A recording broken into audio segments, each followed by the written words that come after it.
વડોદરા શહેરમાં 8થી 8.5 ફૂટનો મગર જોવા મળ્યો। તારીખ 1 એપ્રિલના રોજ મોડી રાત્રે 2 કલાકે રાજમહેલ રોડ પર આવેલ સાઈ સુકન રેસિડેન્સી ટોપ સર્કલના બાજુમાં આવેલ એક કન્સ્ટ્રક્શન સાઇટ પરથી ત્યાંના વોચમેન સંદીપ ગાવડેનો કોલ વાઇલ્ડ લાઇફ રેસ્ક્યુ ટ્રસ્ટના પ્રેસિડેન્ટ શ્રી અરવિંદ પવાર પર આવ્યો હતો કે ત્યાં સાઇટ પર મગર નીકળ્યો છે।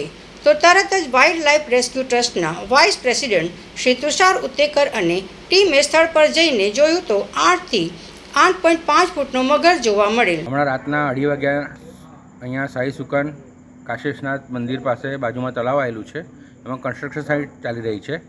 એમાં સિક્યુરિટી ગાર્ડમાં જે સંદીપ ગાવડે કરીને છે, એમનો ભાઈનો મને કોલ આવ્યો કંઈ 7 ફૂટ 8 ફૂટ મોટો મગર બહાર આવી ગયો છે।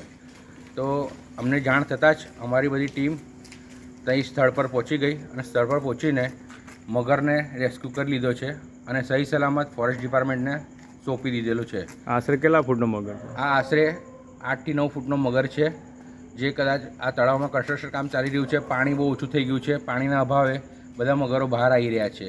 તો હું સરકારને અપીલ કરીશ કે જેટલું બને એટલું જલ્દી આ મગરોને અહીંથી ટ્રાન્સફર કરે, જેથી કરીને એ લોકો જે બહાર રહેણાંક વિસ્તારમાં જે અહીંયા લોકો સૂતા હોય છે, ફૂલપાટ પર બધા માણસો સૂતા હોય છે, કોઈ જાનહાનિ ના થાય, એના માટે હું તકેદારી લેવા માટે ગવર્મેન્ટને કહીશ।